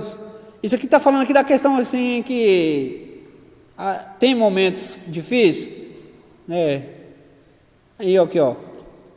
Não afirma o sofrimento de Cristo na cruz não foi suficiente para nossas vidas. Quando a gente fala que tem que sofrer. Enfrentamos perseguições, sim, por causa da fé, isso é inevitável, né? Lógico que nós enfrentamos. Se o mundo é hostil, com certeza, se ele foi hostil, perseguiu a Cristo, também vai nos perseguir. Paulo usa isso aí como a comparação da mulher, né? Que no momento lá que está para dar à luz, sofre, mas depois ela vê que ela ganhou o maior presente que ela podia ter, que é o filho, né? Então, ou seja, teve um momento de sofrimento, mas se alegrou depois. Ele ensinou aos discípulos que teriam de perder a vida para realmente viver. Lucas capítulo 9, 24. Que somente seria grandes ao se tornarem servos. O caminho para a exaltação é a humilhação. Mateus 23, 12. Tais ideias parecem contraditórias, porque as pessoas veem as coisas pela perspectiva do mundo físico. Então, ou seja, com base nessas referências que eu usei para vocês, que as pessoas usam esse termo aí, ó, se você não está passando luta, está servindo a Deus direitinho não. Então, volto a dizer, na hora que as coisas estão boas, você não pode deixar de orar, você não pode deixar de ler a Bíblia, você não pode deixar de evangelizar, não pode deixar de jejuar. Então, para a gente não ser julgado, porque as pessoas vão olhar que as suas coisas estão bom demais para você e falar assim: irmão, você não está passando luta, mas você não precisa passar luta. Deus não criou nós para viver sofrendo. É claro que é culpa do pecado, mas o nosso Deus, ele é maior que o pecado.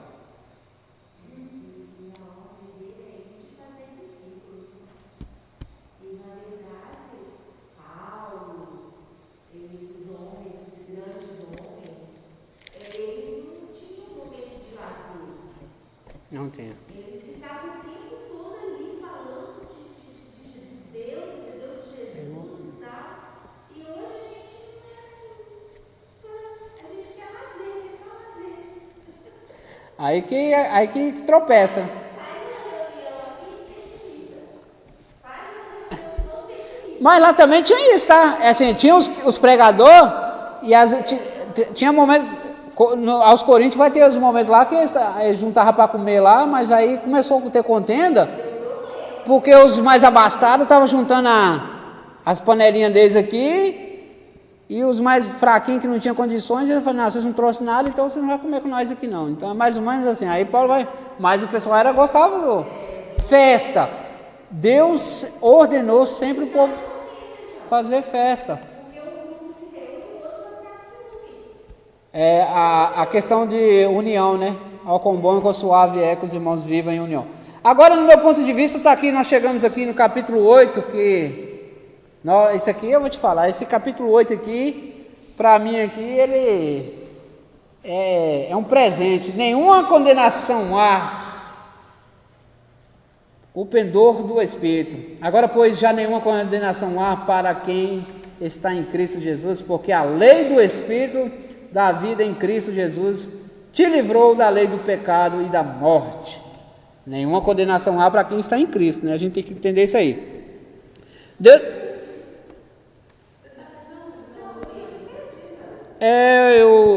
Eu li na Bíblia aqui, mas só que nós vamos ir para o 9 aí, para o capítulo 9 agora. Deus pode e faz o que quer e exerce esse direito desde tempos remotos, que é o capítulo 9 aí. O capítulo 9 trata da nação de Israel e de seu passado glorioso. O capítulo 10 trata do presente de Israel e o capítulo 11 o futuro majestoso do povo de Deus. Veja o esquema do estudo do capítulo 9. Mas antes de entrar no 9 aí, você vê aí o capítulo 8, né, a questão aí desse presente de Deus para nós. Os filhos e herdeiros, o sofrimento e o presente glorioso do porvir, no capítulo 8. As provas e a certeza do amor de Deus, a intenção do Espírito. Aí no capítulo 9, Paulo e a incredulidade dos judeus. Ainda no capítulo 9, a rejeição de Israel não é incompatível com as promessas de Deus. A rejeição de Israel não é incompatível com a justiça de Deus, a soberania de Deus, tudo isso no capítulo 9. Aí, no livro aí, veja o esquema do estudo. Paulo estava disposto a ficar separado de Cristo por causa desse povo. Eu digo que Paulo e Moisés foram os homens que fez os votos mais tolos da Bíblia. Tolo, louco. Tolo literalmente mesmo. Digno de retardado mesmo, que no capítulo 9 e 3 vai dizer o que? Porque eu mesmo desejaria ser maldito, ou seja, anátema, separado de Cristo por amor de meus irmãos, meus compatriotas, segundo a carne. Lembrando que eu estou falando isso aqui, querendo ou não, é uma aplicação, ele quis ser semelhante a Cristo, e sim, ele se põe no lugar de Cristo, mas a pessoa, praticamente, ele rejeitou a salvação, para que os outros fossem salvos. Você entende isso? É tipo assim, entre salvar a mim e salvar todos eles, salva eles.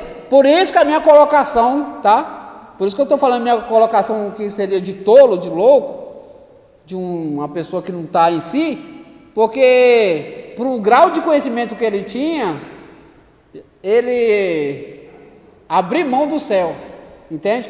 Só que aí, por outro lado, deixa bem claro isso aqui para quem vai assistir isso aqui, por outro lado, ele se compara a Cristo, ele estava ali disposto a morrer, só que, com base nesse voto que ele fazia, jamais, ainda que ele morresse, que ele abrisse mão, Deus ia aceitar um voto desse, ia aceitar uma troca dessa.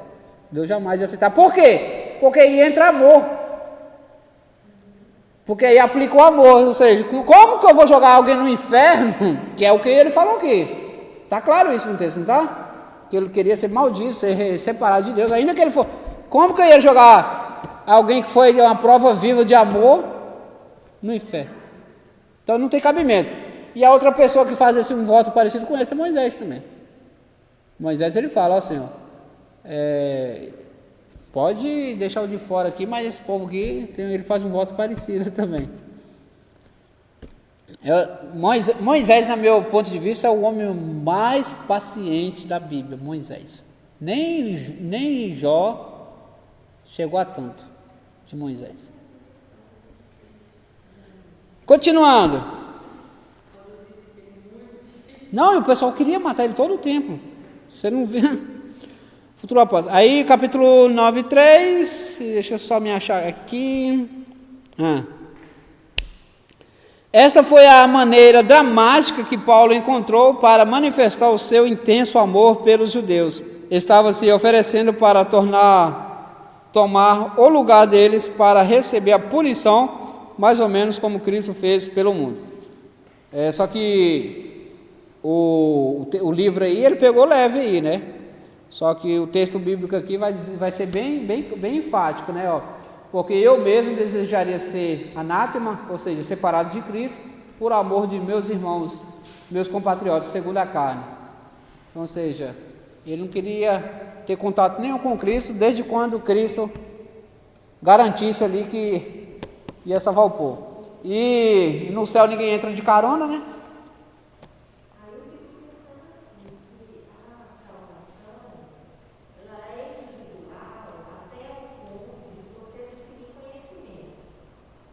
A partir do momento que você adquirir conhecimento, você vai entender que a igreja é um corpo, é um todo. Então você tem que pensar nessas pessoas também. É o que Paulo fez, eu acredito. É uma colocação que eu já fiz aqui. Salvação é individual, mas o céu, ele é coletivo. Então, ou seja, a salvação é individual, mas o céu não é só para mim. O céu não é só para mim. Então, eu vou ser digno de salvação quando eu entender que eu tenho que levar pessoas comigo. Esse levar é pregar. Por exemplo, a família. Eu sozinha sou cristã de uma família. Eu vou ser tão egoísta de não querer que eles também participem dessa. E literalmente é egoísmo. Literalmente é egoísmo. Quando eu não falo, irmãos, tem uns meninos lá que já vai falar de religião, não sei o que. Eu não perco a oportunidade. Eu falo, rapaz, ó, se nós não se alinhar, nós vamos perecer tudinho. Eu falei, bato real para ele. Eu falei, ó, vai tudo para os infernos. Eu já falo igual o pessoal de antigamente. Eu não perco a oportunidade, irmãos. Eu falo. Uma coisa que eu gosto muito, que eles me perguntam, é que eles fazem algumas aplicações achando que entende de Bíblia, e aí eu vou lá e quebro eles, e é tão legal, que a última vez que eles estavam falando lá, um rapaz lá que ele gosta de falar sobre Bíblia, e aí eu só fico olhando para ele, quando ele termina de falar, ele fala, o que você acha? Eu falei, não é assim não. Aí a última vez que a aplicação que ele fez, um ou outro falou assim, não, que a pessoa falando lá que a gente já ia para o inferno e que não sei o que, não sei o que. Não é assim não, rapaz. Assim, você concorda? Foi, dependendo da pessoa, se ela estiver certinho com Deus, se ela falar que você vai para o inferno e não está servindo a Deus, está certo mesmo. Aí ele, mas como assim? Eu falei assim, você não lê Bíblia não? Jesus ficava falando, meus queridinhos, sai do pecado, suas cobras, seus filhos do diabo, vocês não vão se converter não? Aí quando eu fazia essa aplicação, João Batista falava que suas cobras venenosas, fica aí para vocês verem onde vocês vão parar. Continua no pecado para vocês verem. É mesmo, né? Ele falava assim mesmo, né? Então, as pessoas querem... É diferente de você aplicar para uma pessoa que não tem conhecimento, mas uma pessoa que está ali, não pode falar assim com nós, assim, rapaz, vocês é conhecedor, pai, toma vergonha na cara de vocês. Vocês têm que falar assim mesmo. Se não consertar, vai para o inferno mesmo. Tem que ser com as pessoas que conhecem. Mas o céu... Eu vou caber no céu quando eu estiver apto de arrastar pessoas comigo, levar pessoas comigo, apregoar o Evangelho. Nesse sentido aí, eu apliquei. Então, nesse sentido, estou dando uma carona aqui, entre aspas, né? Então, vamos lá, que aí o nosso tempo já... B. Israel que não é Israel, 9,6, Paulo afirma que nem todos os que dizem judeus serão salvos. Esse princípio da eleição mostra pela salvação de Israel, pela seleção de Isaac. Fica demonstrado neste caso, Deus mostra o seu favor a quem ele quiser porque é soberano. Os judeus discutiam muito essa questão da soberania de Deus, especulando até que ponto Deus deveria interferir no destino de uma pessoa. Paulo usa o exemplo de Esaú e Jacó, que antes de nascerem, o futuro de cada um foi decidido. Essa questão de Esaú e Jacó, irmãos, que fique bem claro, que Deus não estava ali, propriamente dito ali, falando da pessoa, mas estava falando de povo, nação, né? Eu amei a Jacó, aborreci Esaú e rejeitei Esaú. Deus estava falando de Edom e estava falando de Israel. Então, literalmente ali, não é povo. Você pode ver que no meio de Israel sempre tinha povos estranhos, ainda que vivia, que praticava dos ensinamentos dos israelitas. Usa também o caso de Faraó, demonstrando que Deus endureceu o coração de Faraó. Quando Deus decide endurecer o coração de Faraó, o Faraó estava fazendo o quê com os judeus? Então, ou seja, quando Deus endureceu o coração de Faraó, Deus estava ali vingando o que ele já tinha feito com Israel. Entende isso aqui? Deus não pegou uma pessoa amada, uma pessoa que fazia o bem, não. Deus utilizou uma pessoa má, uma pessoa ruim, e só continuou o que já estava no coração dessa pessoa. Só que a lei da semeadura, lembra? O que você planta, você colhe. Faraó estava escravizando o pessoal, Faraó estava judiando demais, Faraó mandou matar as crianças, Faraó mandou jogar no Nilo, os faraós mandou jogar no Nilo as crianças.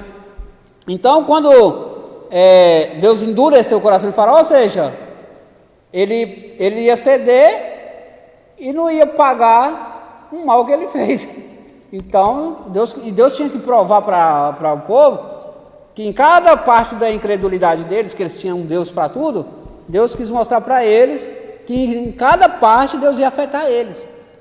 E se ele amolecesse e deixasse o povo ir antes, Deus não ia cumprir, que Deus ia derrotar cada Deus deles, o Deus Sol, o Deus Terra, o Deus do Nilo, o Deus não sei o quê. Deus ia derrotar todos. Mas para que isso acontecesse, ele não podia ceder. Mas ele já era mau. Está claro isso aqui, né, irmãos? Que Deus não vai pegar uma pessoa sempre, essa pessoa tão amável, não. Ali já era o que estava no coração da pessoa. E esse endurecer o coração aqui é mais ou menos assim, ó. Eu gosto sempre de explicar isso aqui, ó. A Luciana, vamos supor que a Luciana, o Adriel fala: mãe, eu posso ir em tal lugar? Aí a Luciana fala: não. Mãe, eu posso ir em tal lugar? Não. Mãe, eu posso ir em tal lugar? Não. Aí a Adriel fala assim: eu vou. Aí ao que você vira para ele, fala: então você vai. Aí fecha aspas, acabou o texto. Eu mandei ele ir, eu falei: então você vai. Qual é o sentido dessa palavra?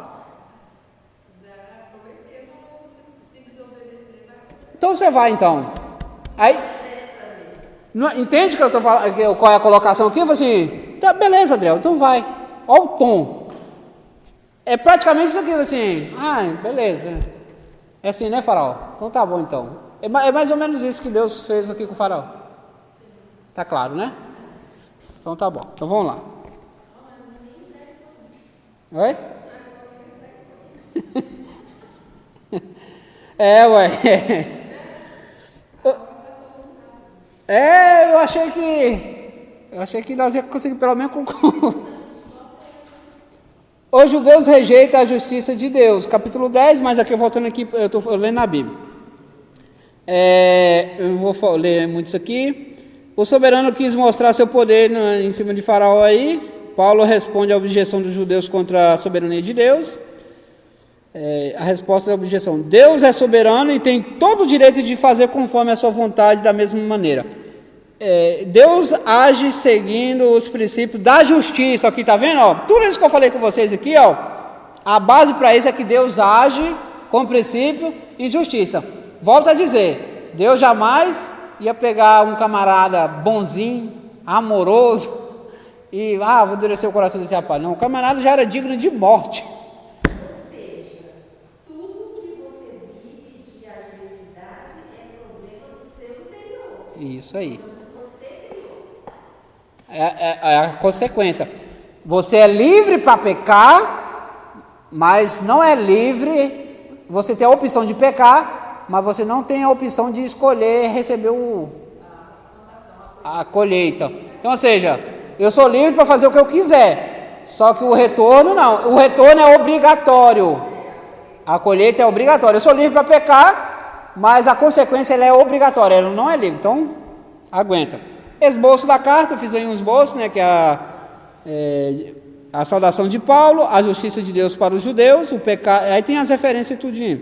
Só que não está no livro de vocês, não.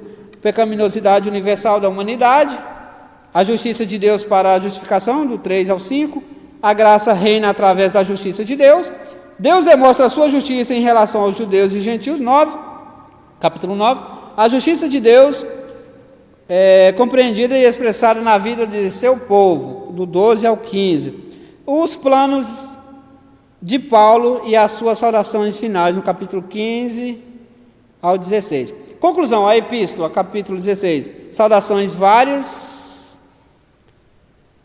recomendações a respeito das divisões, outras saudações e glorificação e exaltação de Deus, no capítulo 16 e 5. Irmãos, depois vocês lerem o capítulo 16, vocês que quiser colocar os nomes de alguns filhos aí, ó, tem uns nomes de umas gêmeas aí que é bem interessante, vocês lerem lá. Primeira epístola de Paulo aos Coríntios, aqui é bem resumido aqui, dá para passar. Autoria e datação, não existe dúvida, né, que foi Paulo. As epístolas teriam sido escritas em volta de 55, conforme os autores antigos também conhecidos, Inácio e Policarpo. O ponto 2, o começo da igreja em Corinto, em Atos 18, lê-se o relato da primeira visita de Paulo a Corinto, quando começou a igreja naquela cidade.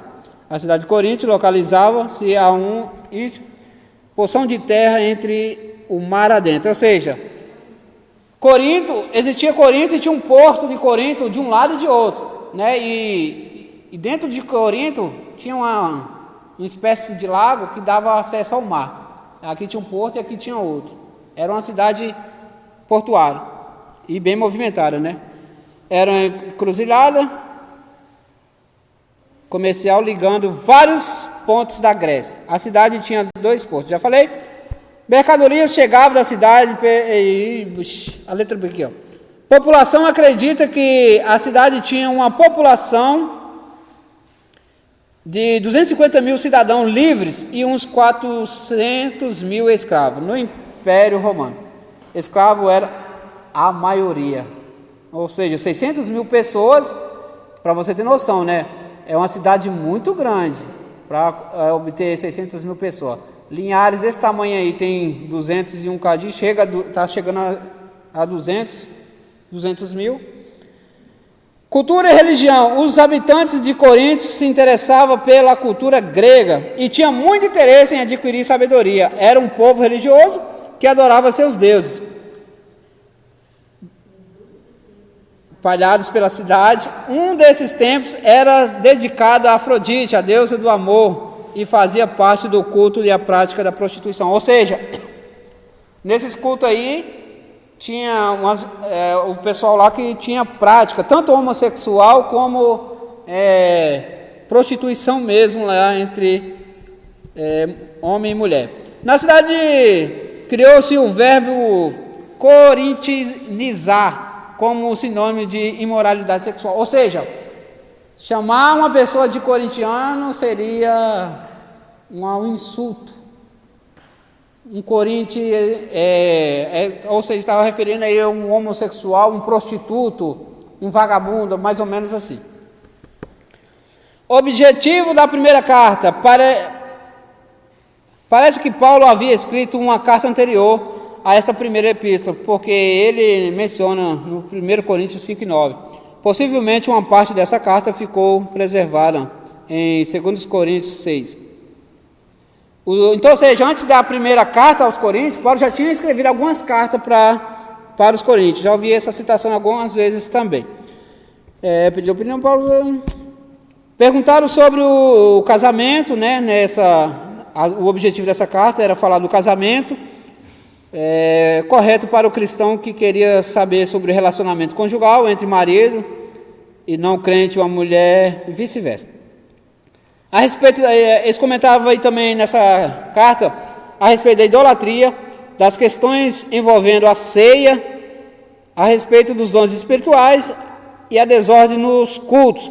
Possivelmente a questão da ressurreição de mortos, que vai estar lá também, né, no capítulo 15 e 51. A frouxidão nas disciplinas eclesiásticas, causas jurídicas diante de juízes não cristãos e a imoralidade sexuais. Falar um pouquinho, rapidamente, sobre cada um desses aqui. O casamento, Paulo vai alertar, né? Eles vão perguntar sobre Paulo, sobre o casamento. Ele vai falar assim, bom mesmo é não casar. Mas se for casar, bom é que o homem não toque em mulher nenhuma. Mas se for para viver qual é o nome? Fornicação, não estava aparecendo. Se for para viver na fornicação, ou melhor que case. Aí, ele vai falar também aí sobre, isso aqui eu faço questão de ler, capítulo 6, 1 Coríntios. Isso aqui, uma vez que eu li, nunca mais eu esqueci. E quando você posta isso aqui em algum lugar, tem pessoas que olham até atravessado para você. Capítulo 6, versículo 9 e 10. Ou não sabeis que os injustos não herdarão o reino de Deus? Não vos enganeis, nem os impuros, nem os idólatras, nem os adúlteros, nem os afeminados, na versão atualizada fala nem os homossexuais ativos, homossexuais de todas essas espécies, nem os sodomitas, que também refere à homossexualidade, nem os ladrões, nem avarentos, nem bêbados, nem maldizentes, nem roubadores herdarão o reino de Deus. Então, a imoralidade sexual e todos esses outros pecados. Lembrando que Deus ama tanto o homossexual, como o ladrão, como o avarento, mas Deus não ama a prática, o pecado que eles cometem. Falei disso aí a respeito da idolatria, era um povo muito idólatra. A questão envolvendo a ceia, o pessoal, nós até comentamos, o pessoal reunia, mas estava havendo contenda, estava havendo brigas entre eles. E Paulo vai chamar a atenção disso aí também. A respeito dos dons espirituais, não quero que seja ignorante a respeito dos dons também, então ele vai deixar bem claro aí. A desordem no culto, a ressurreição dos mortos, né, literalmente é isso. Irmãos, não queira que seja ignorante quanto aos que dormem. Causas jurídicas, essa causa jurídica aqui ou seja, o irmão te lesou, evita levar para a justiça, tenta resolver entre si. Então essa causa ele alerta, para você ver também o nível de conhecimento do rapaz. E a licenciosidade ou imoralidade sexual. Instruções sobre casamento, falamos, instruções sobre práticas questionáveis, os princípios envolvidos, os princípios ilustrados, advertência, história de Israel e os princípios aplicados. A instrução sobre adoração pública, no capítulo 11, trata de duas questões: o comportamento do homem e a mulher no culto, que isso aqui causa um grande conflito nos dias de hoje, Deus e a ceia do Senhor, o decoro da adoração na ceia do Senhor, dons espirituais, o teste dos dons, a unidade dos dons, a diversidade de dons, necessidade de exercer os dons com amor, a superioridade da profecia sobre as línguas, regras que governam o culto público. Isso aqui nós falamos na aula passada, quando falamos do Espírito Santo. Essa prática aí do comportamento do homem e da mulher na igreja, né, que hoje é uma briga aí de pastora, que a mulher fica calada, né, o homem fala em casa. Então, mas a gente já tem uma noção do dever de cada um certinho. Instrução sobre a ressurreição, a certeza da ressurreição, exame de certas objeções, apelo final. E conclusão da epístola de 1 Coríntios, questões práticas e pessoais. A segunda epístola, eu resumi bastante aí, mas ainda, essa epístola da carta deve ter sido escrita em Filipos, cidade da Macedônia, para onde Paulo havia sido enviado pelo Espírito Santo, Atos capítulo 16. O segundo é exortação, coleta para os cristãos de Jerusalém. Nesses dois capítulos, Paulo trata dos recursos financeiros para ajudar os irmãos que viviam em grande necessidade. 3. Polêmica. Paulo defende a sua autoridade apostólica, capítulo 10 e 13, o mesmo tema que com maior ênfase e minúcias, ou seja, ele repete esse tema novamente, que ele já tinha introduzido isso lá nas cartas anteriores. Conclusão: neste versículo final, Paulo saúda os santos com a bênção de Jesus Cristo. Muito comum, né? Todos os cultos nós vimos isso aí, né? A bênção, conhecido como a bênção apostólica. A graça do Senhor Jesus Cristo e o amor de Deus e a comunhão do Espírito Santo seja com todos vós. A gente vê pessoas falando essa bênção de trás para frente, do meio para os cantos. Que, a maioria das vezes as pessoas começam com amor de Deus, né? Mas o início dela é a graça do nosso Senhor, né? As pessoas trocam. Epístola aos Gálatas. A introdução que Paulo é o autor, indiscutível, começa pelo estilo claramente paulino.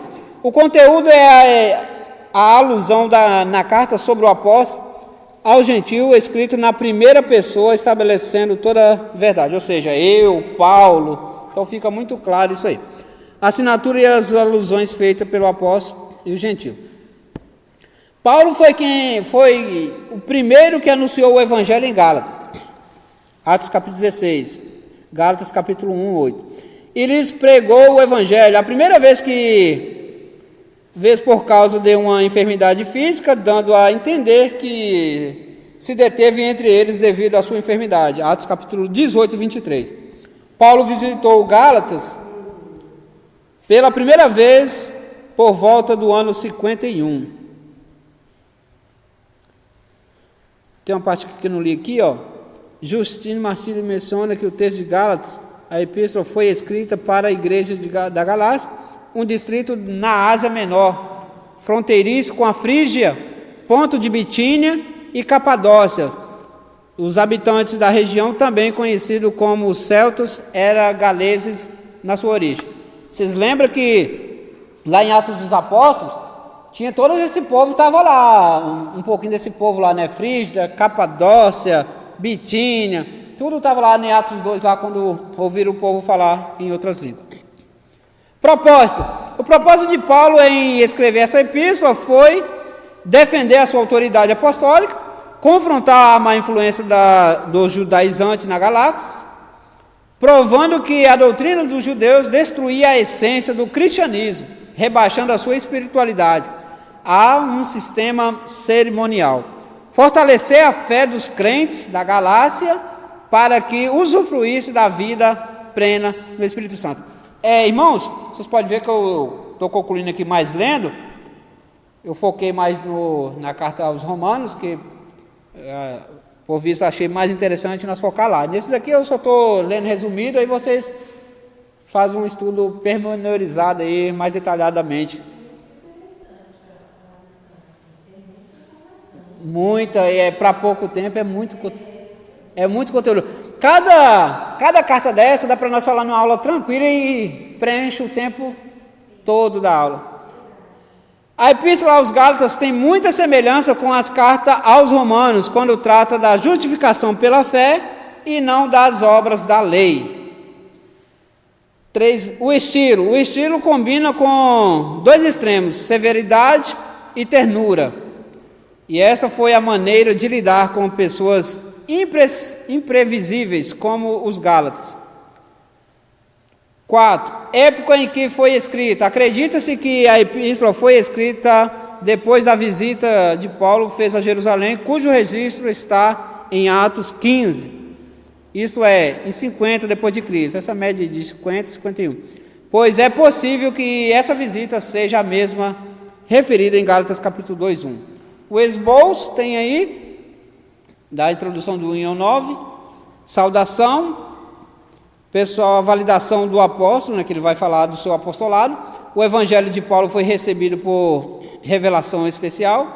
O evangelho de Paulo independia dos apóstolos de Jerusalém, da igreja da Judéia, evidenciado por suas primeiras atividades como cristão, por suas primeiras visitas a Jerusalém depois de que se converteu, por sua visita a Jerusalém, por ter repreendido Pedro na Antioquia. Você sabe desse acontecido, né? Que teve uma hora lá que Pedro não decidia o que ele queria da vida, e Paulo chamou a atenção dele.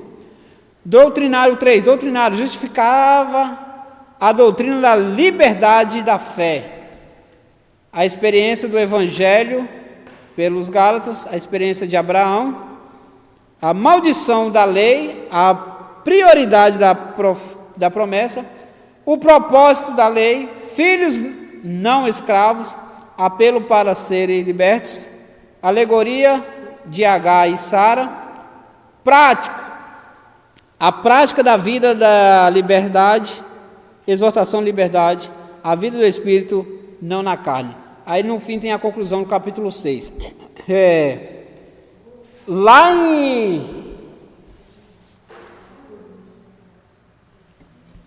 Lá se tratando das cartas aos Coríntios ainda, falando de casamento, Paulo ele vai relatar a situação da família que tem um marido que não serve a Deus, ou vice-versa, né? Eu li com vocês. É interessante essa questão aí, porque a palavra de Deus diz que um é santificado por causa do outro. Se você se atentar para isso aí, você vai ver que os filhos são santificados por causa de um dos dois que é crente. Então, o que a gente entende com isso, se a pessoa não serve a Deus,